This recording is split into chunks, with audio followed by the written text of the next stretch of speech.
नमस्कार भक्तों, आज हम भगवान श्री सत्यनारायण जी की कथा पढ़े। एक समय की बात है, नैमिषारण्य तीर्थ में सौनकादि 88,000 ऋषियों ने पुराण वेदता श्री सूत जी से पूछा, हे प्रभु, इस कलयुग में वेद विद्या रहित मनुष्यों को प्रभु भक्ति किस प्रकार मिल सकती है तथा उनका उद्धार कैसे होगा। हे मुनिश्रेष्ठ, कोई ऐसा तप अथवा व्रत कहिए जिससे थोड़े ही समय में पुण्य मिले और मनवांछित फल भी मिल जाए। इस प्रकार की कथा सुनने की हम इच्छा रखते हैं।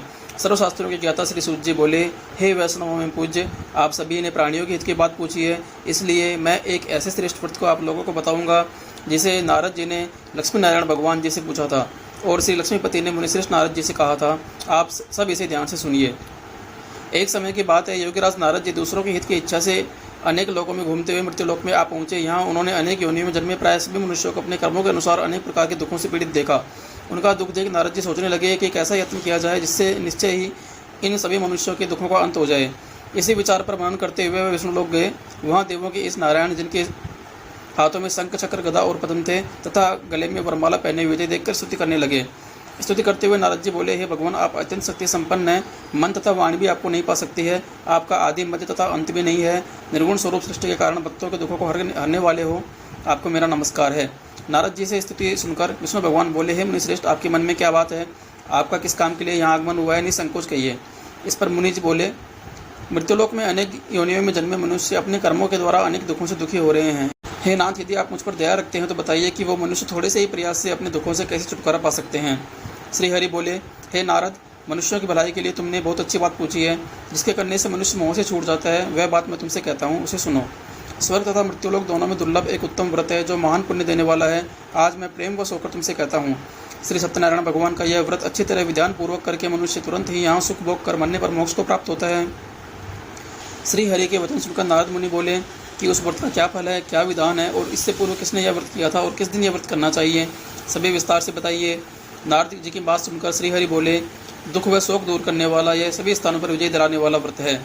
मनुष्य को भक्ति व श्रद्धा के साथ शाम के समय भगवान श्री सत्यनारायण जी की धर्मपरायण होकर बंधु बांधवों के साथ पूजा करनी चाहिए। भक्ति भाव से नैवेद्य, केले का फल, घी, दूध और गेहूं का आटा सवाया लेवें। गेहूं के स्थान पर साठी का आटा, शक्कर तथा गुड़ लेकर वे सभी भक्षण योग्य सामग्री लेकर के भगवान को भोग लगाएं। ब्राह्मणों सहित बंधु बांधवों को भोज कराएं। उसके बाद स्वयं भोजन करें। भजन कीर्तन आदि साथ भगवान की भक्ति में लीन हो जाएं। इसी तरह सत्यनारायण भगवान का यह व्रत करने पर मनुष्य की सारी इच्छाएं निश्चित रूप से पूरी होती हैं। इस कलिकाल अर्थात कलयुग में मृत्युलोक में यही एक सरल उपाय है जिससे मोक्ष प्राप्त हो सकता है।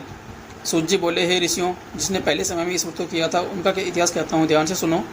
सुंदर काशीपुरी नगरी में एक अत्यंत निर्धन ब्राह्मण रहता था। भूख और प्यास से परेशान वह धरती पर घूमता रहता था।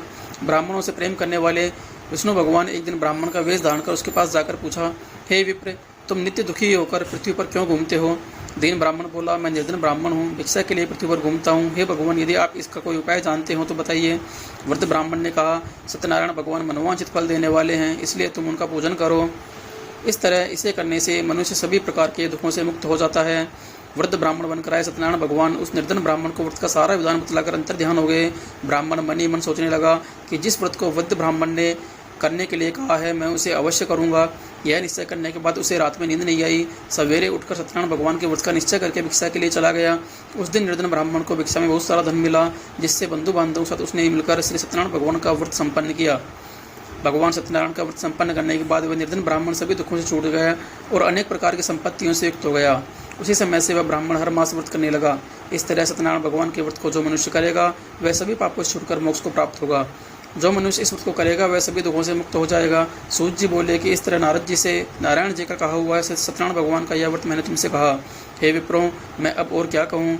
ऋषि बोले, हे मुनिवर, संसार में उस विप्र से सुनकर किस किसने इस व्रत को किया है वह सब हम सुनना चाहते हैं। इसके लिए हमारे मन में श्रद्धा है। सूत जी बोले, हे मुनियों, जिसने इस व्रत को किया है वह सब सुनो। एक समय वही विप्र धन व ऐश्वर्य के अनुसार अपने बंधु बांधवों के साथ व्रत करने को तैयार हुआ। उसी समय एक लकड़ी बेचने वाला बूढ़ा आदमी वहाँ आया और लकड़ियों का गट्ठर बाहर रखकर अंदर ब्राह्मण के मकान में गया। प्यास से दुखी वह लकड़हारा उनको व्रत करते हुए देखकर विप्र को नमस्कार कर पूछने लगा कि आप ये क्या कर रहे हैं और इसे करने से क्या फल मिलता है, कृपया मुझे बताइए। ब्राह्मण ने कहा कि सब मनोकामनाओं को पूरा करने वाला यह श्री सत्यनारायण भगवान का व्रत है। इनकी ही कृपा से मेरे यहाँ पर धन धान्य आदि की वृद्धि हुई है। विप्र से सत्यनारायण भगवान के व्रत के बारे में जानकर लकड़हारा बहुत प्रसन्न हुआ। चलना मृत लेकर वह प्रसाद खाने के बाद वह अपने घर को चला गया। लकड़हारे ने अपने मन में संकल्प किया कि आज लकड़ी बेचने से जो धन मिलेगा उसी से भगवान श्री सत्यनारायण जी का उत्तम व्रत करूंगा। मन में ऐसा विचार कर बूढ़ा आदमी सिर पर लकड़ियां लेकर उस नगर में बेचने गया जहाँ पर धनी लोग रहते थे। उस नगर में उसे अपनी लकड़ियों का दाम पहले के दिनों से चौगुना मिला। बूढ़ा लकड़हारा प्रसन्नता से दाम लेकर केले, शक्कर, घी, दूध, दही और गेहूं का आटा ले भगवान सत्यनारायण के व्रत की अन्य सामग्री लेकर अपने घर आ गया। वहाँ उसने अपने बंधु बांधवों को बुलाकर विधि विधान से भगवान श्री सत्यनारायण जी का पूजन और व्रत किया। इस व्रत के प्रभाव से वह बूढ़ा लकड़हारा धन, पुत्र आदि से युक्त होकर संसार के समस्त सुख भोग कर अंतकाल में वैकुंठ धाम चला गया। सूत जी बोले, हे श्रेष्ठ मुनियों, अब आगे कथा कहता हूँ। पहले समय में उल्कामुख नाम का एक महान बुद्धिमान राजा था। वह सत्यवक्ता और जितेंद्रिय था। प्रतिदिन देव स्थानों पर जाता और निर्धनों को धन देकर उनके कष्ट दूर करता था। उसकी पत्नी कमल के समान मुख वाली सती साध्वी थी। भद्रशिला नदी के तट पर उन दोनों ने भगवान श्री सत्यनारायण का व्रत किया। उसी समय साधु नामक एक वैश्य वहाँ पर आया। उसके पास व्यापार के लिए बहुत सारा धन था। राजा को व्रत करते हुए देखकर वह विनय के साथ पूछने लगा, हे राजन, भक्ति भावपूर्ण आप यह क्या कर रहे हैं? मेरी सुनने की इच्छा है, आप मुझे बताएं। राजा बोला, हे साधु, मैं अपने बंधु बांधवों सत्पुत्रादि की प्राप्ति के लिए महाशक्तिमान भगवान श्री सत्यनारायण जी का व्रत और पूजन कर रहा हूँ। राजा के वचन सुनकर साधु आदर के साथ बोला, हे राजन, मुझे इस व्रत का सारा विधान कहिए।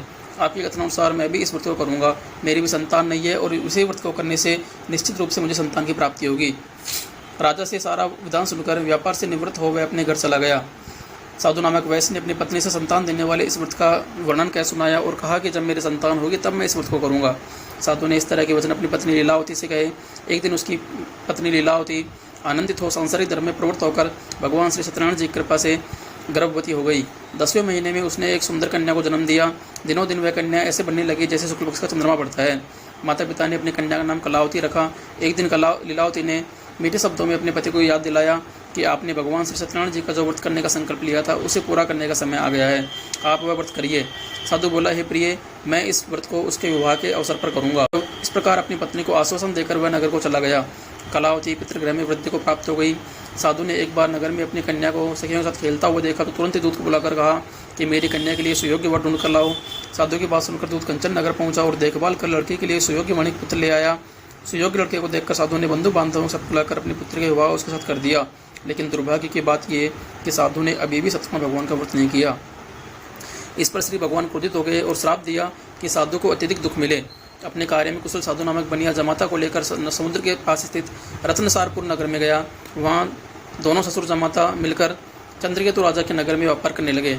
एक दिन भगवान सत्यनारायण की माया से एक चोर राजा का धन चुरा कर भागा जा रहा था। उसने राजा के धन को सिपाहियों को अपने पीछे आते हुए देखकर चुराया हुआ धन वहीं चुपचाप रख दिया जहाँ ससुर और जमाई दोनों ठहरे हुए थे।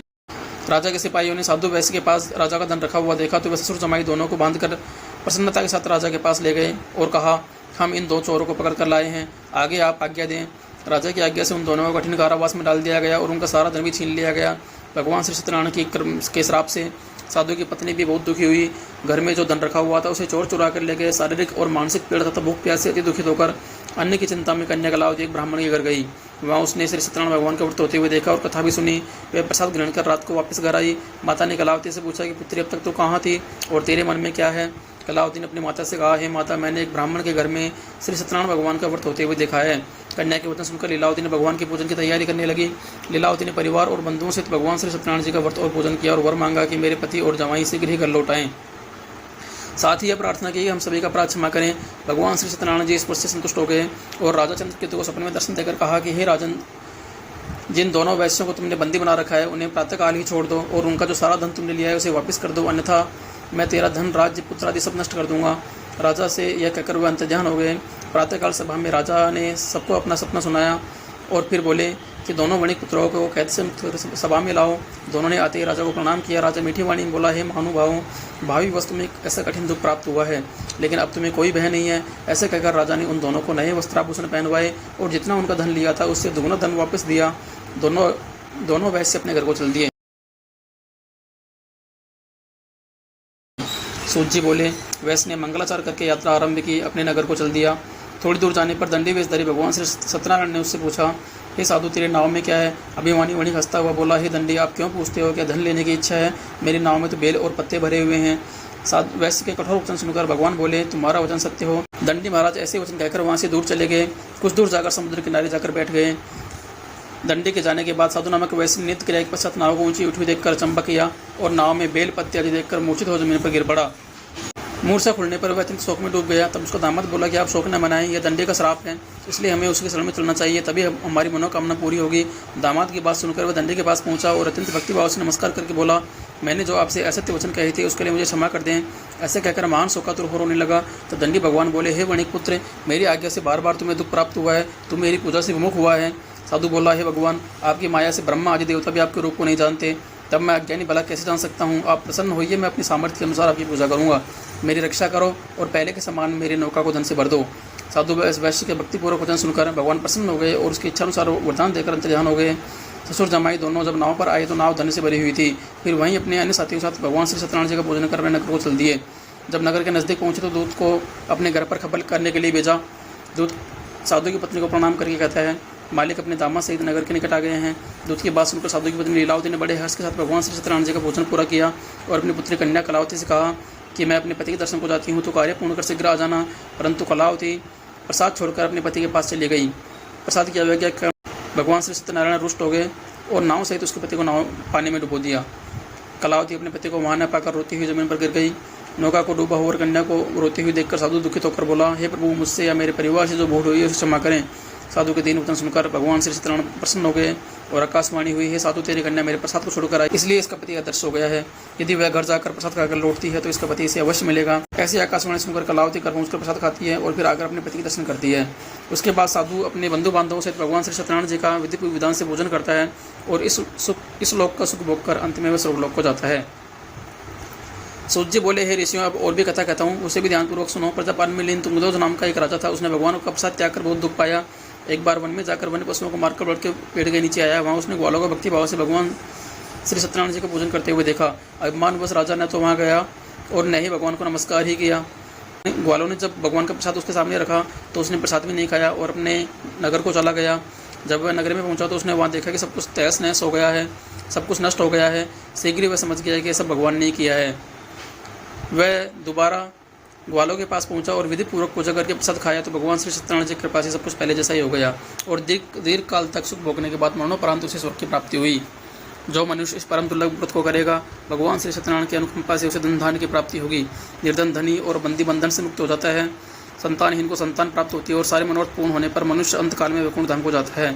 श्री सूत जी बोले, जिन्होंने पहले इस व्रत को किया है उनके दूसरे जन्म की कथा कहता हूँ, सुनिए। वृद्ध सतानंद ब्राह्मण ने सुदामा का जन्म लेकर मोक्ष प्राप्त किया। लकड़हारे ने अगले जन्म में निषाद बनकर मोक्ष प्राप्त किया। उल्कामुख नाम के राजा महाराज दशरथ बनकर वैकुंठ हो गए। साधु नामक वैश्य ने मोरध्वज बनकर अपने पुत्र को आर्य चेरकर मोक्ष प्राप्त किया। महाराज तुंगध्वज ने स्वयंभू मनु होकर भगवान में भक्ति होकर कर्म कर मोक्ष पाया। जय श्री सत्यनारायण भगवान की जय।